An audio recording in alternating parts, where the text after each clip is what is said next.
آج لوگوں کو پرواہ نہیں کہ روزہ کیا چیز ہے، خام خواہ برباد کر دیتے ہیں۔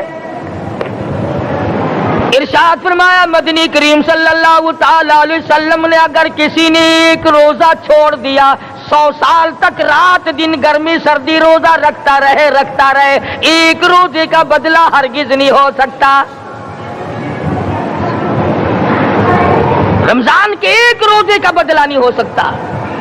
اور یہ بھی کوئی انسانیت ہے کہ اپنے رب سے دھوکہ کرنا، اپنے رب سے چلاکی مارنا؟ جس نے کاروبار دیا، جس نے دھندا دیا، جس نے روزی دی، جس نے اولاد دی، جس نے جوانی دی، جس نے سب کچھ دیا، اس کے احکام میں، اس کے قانون میں ہیرا پھیری۔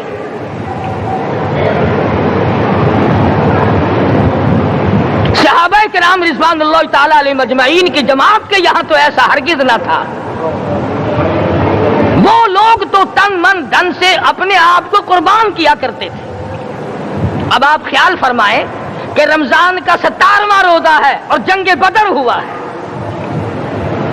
اسلام کی سب سے پہلی لڑائی روزوں میں ہوئی، اسلام کی سب سے پہلی لڑائی روزوں میں ہوئی۔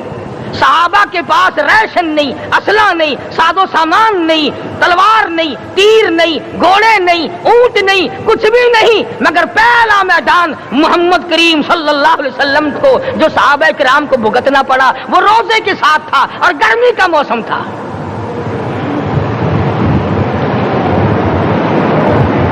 بڑے دکھ کی بات ہے کہ رمضان مبارک گزر گیا، بعض گھر میں گھر والوں نے رمضان کو داخل ہی نہیں ہونے دیا۔ اچھے بھلے کھاتے پیتے آدمی روزہ نہیں رکھتے، مزدوروں کو یہ بہانہ ملا کہ ہم کاروبار کرتے ہیں، روزہ کیسے رکھیں؟ ارے اگر موت آ گئی تو تیرا باپ کمائی کرے گا، اور اگر بیمار پڑ جائے پھر کون کمائی کرتا ہے؟ ارکان اسلام میں سے ہے روزہ، احکام اسلام میں سے ہے روزہ، اسلام کی بنیاد میں سے ہے روزہ، نماز بھی اور روزہ بھی۔ جس نے نماز کی پرواہ نہ کی اس نے ایک ستون گرا دیا، جس نے روزے کی پرواہ نہ کی اس نے دوسرا ستون گرا دیا، جس نے زکات کی پرواہ نہ کی اس نے تیسرا ستون گرا دیا، جس نے حج کی پرواہ نہ کی اس نے سارے اسلام کی عمارت کو ڈھا دیا۔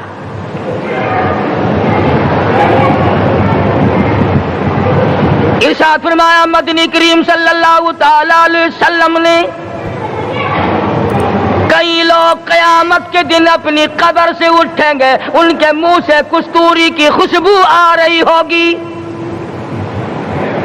لوگ کہیں گے الہی یہ کون لوگ ہیں؟ جواب ملے گا تم کھایا کرتے تھے، تم پیا کرتے تھے، یا روزے رکھا کرتے تھے، روزہ رکھنے والے لوگ ہیں۔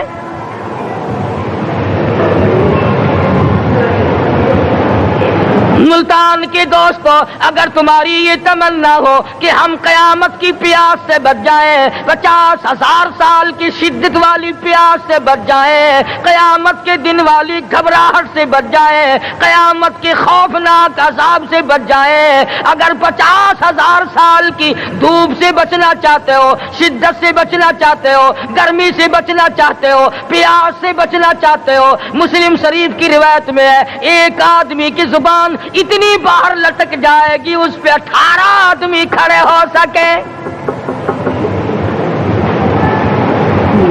ان تمام پیاسوں سے، گھبراہٹوں سے اگر بچنا چاہتے ہو، اتنی شدید گھبراہٹ آئے گی، اتنا سخت ماحول بن جائے گا۔ قرآن کریم کہتا ہے یا ایھا الناس اتقوا ربکم، ڈرو اپنے پروردگار سے جس نے تمہیں آنکھیں دی۔ اتقوا ربکم، ڈرو اس پروردگار سے جس نے زبان دی۔ اتقوا ربکم، ڈرو اس پروردگار سے جس نے اولاد دی۔ اتقوا ربکم، ڈرو اس پروردگار سے جس نے کاروبار دیا۔ ڈرو اس پروردگار سے جس نے ہاتھ دیے، جس نے پیر دیے۔ فرمایا اتقوا ربکم ان زلزلۃ الساعۃ شیء عظیم، اتنا سخت گھبراہٹ ہوگا قیامت کے دن نبی کریم صلی اللہ علیہ وسلم نے فرمایا اگر کوئی اس پیاس سے بچنا چاہتا ہے، اس گھبراہٹ سے بچنا چاہتا ہے، تو ایک ہی صورت ہے کہ وہ رمضان کے روزے رکھا کرے۔ حدیث میں آتا ہے کہ قیامت کے دن اللہ پاک جل شان عرش عظیم کے سائے میں کچھ لوگوں کو دسترخوان پہ بٹھا کر کھانا کھلائیں گے۔ اس تباہ کاریوں والے دن، پریشان حال والے دن، جس دن یہ حال ہو، فرمایا یوم یفر المرء من اخیہ و امہ و ابیہ و صاحبتہ و بنیہ،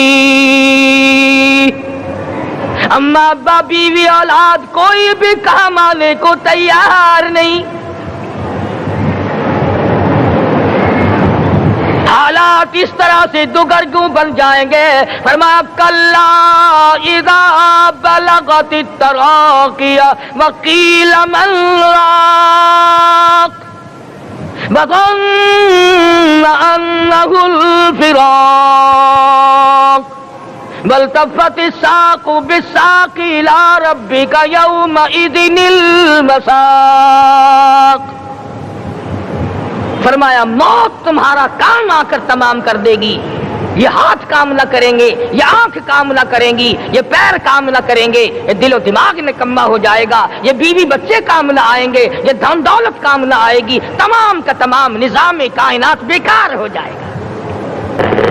سیدہ عائشہ صدیقہ رضی اللہ تعالی عنہ فرماتی ہیں کہ جب رمضان کا چاند نظر آتا تو حضور صلی اللہ علیہ وسلم کا رنگ پیلا پڑ جاتا، دعا میں عاجزی بڑھ جاتی، رکعات لمبی ہو جاتی، سجدے لمبے ہو جاتے، اللہ سے مانگنا بڑھ جاتا۔ فرماتی ہے کہ ایک دن حضور صلی اللہ علیہ وسلم نے ساری رات رو رو کے گزاری، تو صبح کو میں نے عرض کیا کہ یا رسول اللہ آپ اتنے پریشان جو ہوتے ہیں، کیا آپ کو اپنی بخشش کا یقین نہیں؟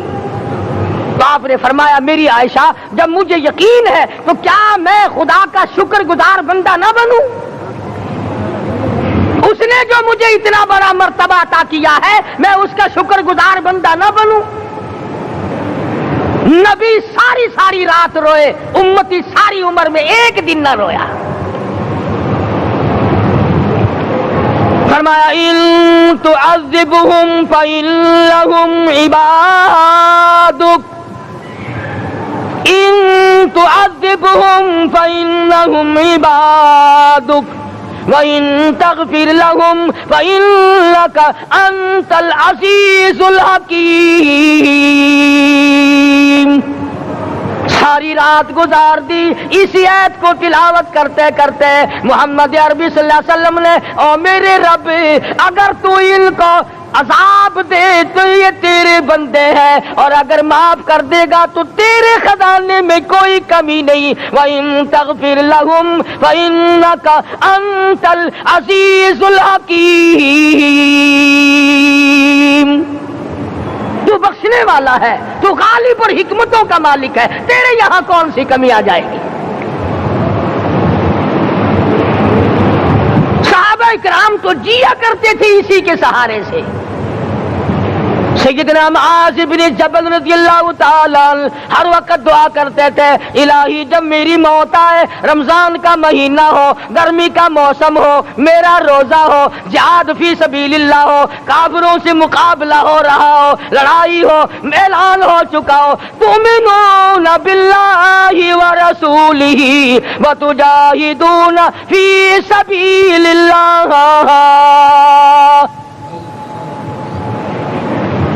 حضرت معاذ دعا کرتے ہیں کہ میں تو یہ دعا کرتا ہوں کہ گرمی ہو، میرا روزہ ہو، کفار سے مقابلہ ہو، وہ میرے ٹکڑے کر دیں، میری زبان کاٹ دیں، تیری عدالت ہو، میری پیشی ہو۔ جب میرا خدا پوچھے معاذ دنیا سے کیا لایا، عرض کروں الہی زبان کٹا کے آیا ہوں، روزہ رکھ کر آیا ہوں، ارادہ یہ ہے کہ تیرے محبوب کے حوض کوثر سے روزہ افطار کروں گا۔